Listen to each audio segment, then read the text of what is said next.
హెబ్రీలకు రాసిన పత్రిక 11వ అధ్యాయం తీయకండి. ఎన్నో మార్లు అందులోంచి సవాలుతో కూడిన సందేశాలు అందించాను.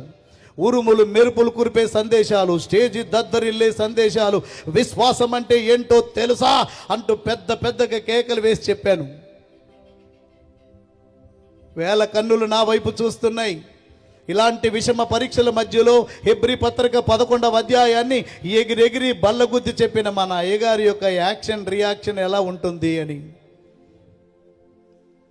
నా వైపు చూస్తున్న వేల కొలది విశ్వాసుల కళ్ళు మాత్రమే కాదు, ప్రపంచపు కళ్ళు కృపా సమాజం మీద పడినప్పుడు అదరను బెదరను ఏసే నా సొంతం,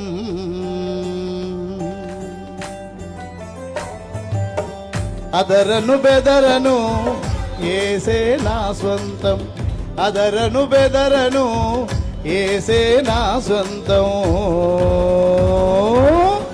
ఎవరికి చెయ్యి చాపను నా తండ్రి శ్రీమంతుడు, ఎవరికి చెయ్యి చాపను నా తండ్రి ధనవంతుడు, ఎవరికి చెయ్యి చాపను నా తండ్రి శ్రీమంతుడు, ఎవరికి చెయ్యి చాపను నా తండ్రి ధనవంతుడు.